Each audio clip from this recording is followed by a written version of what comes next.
இந்த ஜென்ரேஷனோட அழகு என்னன்னா அந்த போன ஜென்ரேஷனை பிளேமும் பண்ண மாட்டாங்க. எதுவும் சரி எதுவும் தப்புன்னு சொல்லவே முடியாது. இப்போ இந்த ஜென்ரேஷனுக்கு வந்து என்னன்னா நம்ம ஜென்ரேஷன் வந்து வி நோ த ரியாலிட்டி.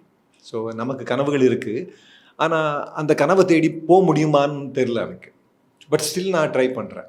இப்போ ரெஸ்பான்சிபிலிட்டி எல்லாமே பேலன்ஸ் பண்ண ட்ரை பண்ணிட்டு இருக்கோம். இந்த ஜென்ரேஷன் வந்து எல்லாமே பேலன்ஸ் பண்ணிட்டு இருக்குன்னு எனக்கு தோன்றுது. அதுக்கு அடுத்த ஜென்ரேஷனும் இந்த படத்தில் இருக்குது. அது டைரெக்டாக தன்னோட ட்ரீம்ஸை நோக்கி போயிடும். இப்போ இருக்கிற ஜென்ரேஷன் தே வெரி கிளியர்னா ரொம்பவே ஒரு விதத்தில் நம்ம பாயிண்ட் ஆஃப் வியூவில் பார்த்தோம்னா செல்ஃப் சென்ட்ரிக்னு கூட சொல்லலாம். பட் நம்ம ஜென்ரேஷன் வந்து it's not self centric also. We know the responsibilities, நமக்கு ரெஸ்பான்சிபிலிட்டிஸ் இருக்குன்னு தெரியும். We are responsible about it. நம்ம வந்து அதுக்கு தான் ப்ரையாரிட்டி கொடுக்கணும்னு தெரியும்.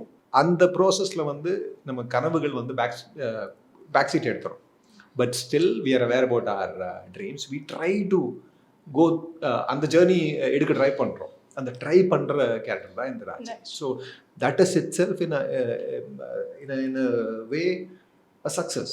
இந்த ஜென்ரேஷனோட அழகு என்னன்னா அந்த போன ஜென்ரேஷனை பிளேமும் பண்ண மாட்டாங்க. Because when you take it as your responsibility. எனக்கு வந்து இந்த ஃபேமிலி இப்படி தான், ஃபேமிலியில் இப்படி தான் வாழணும், ஃபேமிலி இதுதான் ப்ரையாரிட்டி, பசங்களை படிக்க வைக்கணும், பசங்களுக்காக சேவ் பண்ணணும், இது என்னோட கனவுகள் ஒன்று இருக்குது. ஸோ எனக்கு அந்த அறிவும் இருக்குது, என்னோட கனவுகள் இருக்குது, அதுக்கும் ஏதாவது நான் பண்ணுறேன். இப்போது சினிமாவில் நடிக்கணும்னு நிறைய பேர் ஆசைப்படுறாங்க. பட் அவங்க அதை வந்து எப்படி ரியலைஸ் பண்ணிக்கிறாங்கன்னா தி கோ வாட்ச் ஃபில்ம்ஸ், அப்படி சப்போர்ட் பண்ணுவாங்க படத்தை. நல்ல நல்ல படங்கள் பார்ப்பாங்க. எனக்கு படம் ரொம்ப பிடிக்கும், நானும் நடிகன் ஆகணும்னு இருந்தேன், நான் மியூசிக் பண்ணணும்னு இருந்தேன், நான் டைரக்ட் பண்ணணும்னு இருந்தேன். ஆனால் இப்போ படம் பார்க்குறேன், இந்த படத்தை நான் அதை பற்றி பேசுகிறேன். இப்போ சோஷியல் மீடியாவில் நிறைய பேர் பேசுவாங்க, இது பண்ணுவாங்க. அதுதான் இந்த படம் பேசுது.